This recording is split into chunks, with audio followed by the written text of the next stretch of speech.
Ինչու է կառավարությունը որոշել հենց ընտրություններից ընդամենը 2 ամիս առաջ մինչև 10,000 դրամով բարձրացնել կենսաթոշակը։ Դեկտեմբեր ամսին տարբեր միջազգային կազմակերպություններ կանխատեսում էին, որ Հայաստանում կլինի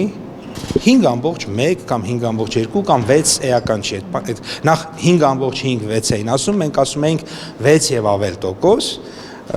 բայց տեսակ, որ տնտեսական աճը եղավ 7,2%, այսինքն նախորդ տարի պլանավորված էր, որ պետք է լինի 5,1% տնտեսական աճ, եղավ 7,2% տնտեսական աճ եւ այդ հավելյալ 2,1% տնտեսական աճը մոտավորապես մոտ 220 միլիարդ դրամ դրանցից համախառն ներքին արդյունք է։ Բնականաբար դա գեներացնում է համապատասխան հարկեր, հնարավորություններ, մենք գնահատում ենք նաեւ, որ մեր տնտեսական աճի պոտենցիալն է ավելացել եւ այլն, եւ դուք տեսաք այսօր, որ հունվար ամսվա տնտեսական ակտիվության ցուցանիշն էլ հրապարակվեց եւ նորից ունենք բարձր ցուցանիշ 7,6%։ Սա մեծ հնարավորություն է տվել, որ մենք ավելացնենք թոշակներ, այսինքն եթե տնտեսական աճը չլիներ բարձր, հարկերը լավ տեմպերով չհավաքագրվեին, բնականաբար այդպիսի հնարավորությունը կլիներ սահմանափակ։ Ապրիլի 1-ից կենսաթոշակառուների համար սպասվող ֆինանսական բարելավման վերաբերյալ վարչապետ Փաշինյանի հայտարարությունը ընդդիմադիր դաշտում կարծես դժգոհություն է առաջացրել։ Ասում են, թե սա նախընտրական կաշառք է, իշխանությունից հակադարձում են։ Լրացուցիչ միայն այս 10,000 դրամը 75 միլիարդ դրամ տարեկան ծախս է, այսինքն միայն որ ասում ենք, որ այսքան մեր թոշակառուների ուրեմն կենսաթոշակը ավելեց 100,000 մարդու կենսաթոշակը ավելացնում ենք 10,000 դրամ, դա մոտավորապես 75 միլիարդ դրամ լրացուցիչ ծախս է։ Իսկ 75 միլիարդ դրամ դա տնտեսությունը աշխատել է, հնարավորություն եղել, այդքան հարկերը հավաքագրվել են։ Հետևաբար նմանօրինակ որակումները էկոնոմիկայի նախարարը համարում է սին։ Այս ընթացքում կենսաթոշակները անընդհատ ավելացել են եւ 20 տարբեր տարիների ավելացել են, բայց այդ ժամանակ ընտրություններին, ասենք, չգիտեմ, 2-3 տարի կամ ավել տարի է եղել։ Այդպես չի, որ ընտրությունների հետ սա կապ ունի։ Սա կապ ունի շատ ուղիղ մեր տնտեսական ցուցանիշների հետ։ Քաղաքական շահարկումների թեմաներից մեկն էլ Հայաստան ներկրվող ադրբեջանական բենզինն է։ Պապոյանի խոսքով մրցակցության արդյունքում ոլորտը բարելավվել է, վառելիքի գինը նվազել, վարորդներին հնարավորություն տալով գումար խնայել։ Ինչքան շատ բերեն, այնքան գները կիջնի ներքև։ Դրա համար, որովհետև մեր ժողովրդի մոտ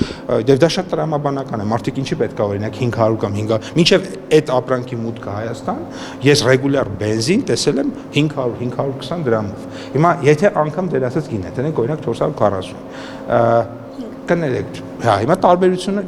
եթե 445-ը եւ եղել է օրինակ 500 դրամ, տարբերությունը եղավ 55 դրամ, 520 էլ է եղավ 75 դրամ։ Կներեք, ամեն միլիտրը 75 դրամ, 10 լիտրը եղավ 750 դրամ, ամեն 10 լիտրի մեջ 750 դրամ, եթե մարդը խնայում է։ Կամ ավելի շատ, որովհետև շատ երբ որ մեծ քանակով է գալիս, այդ օրերին էլ ավելի է էժանում։ Այդ մարդու գրպանը այդ փողը կծակի, այդ փողը ընդհակառակը այն ժամանակ մեր երկրից դուրս էր գնում, հիմա մնում է մեր երկրի ներսում, որովհետև մեր քաղաքացին, որ գնում է, ասում է, ինձ 10 լիտր բենզին լցրեք, եւ օրինակ 800 դրամ խնայում է, դա նշանակում է 800 դրամ գումար, քիչ է իր գրպանից գնում, եւ իհարկե հարկերը բանը որ հանենք, կարող է պարզվի, ասենք մի քանի 100 դրամ էլ քիչ փող մեր երկրից դուրս է գալիս։ Հարցին կառավարությունն արդյոք քննարկում է, թե ներկրվող ադրբեջանական բենզինի դիմաց ինչ է Հայաստանից Ադրբեջան արտահանելու, Պապոյանը պատասխանեց. Ադրբեջանը բազմաթիվ ապրանքների ցանկ մեզ ատվել, որ ինքը կարող է Հայաստան արտահանի, մենք էլ իրենց, բայց դեռևս այսպես ասած չկան այնպիսի մրցակցային լրջագույն առավելություններ, իհարկե նաև հասկանալի է տարբեր տեսակի մշակույթ, հոգեբանական եւ այլն, process-ը, որը լինելու է, առևտուր լինելու է, ես ուղղակի վստահ եմ, որ $100 միլիոն այնտեղ պոտենցիալ կա երկկողմ առևտրի, բայց դա ժամանակ է պահանջում։ Կառավարության քաղաքականությունը միտված Հայաստանում տնտեսական աճին ու քաղաքացիների կենսամակարդակի բարձրացմանը լինելու է շարունակական։ Ընդգծեց էկոնոմիկայի նախարարն ու հավելեց. սպասվելիք ընտրություններով էլ Հայաստանի քաղաքացին պետք է ամրապնդի բարեփոխումների այն օրակարգը, որը որդեգրել է գործող իշխանությունը։ Դիանա Դավթյան, Տիգրան Ղազարյան, Free News, Ազատ լուրեր։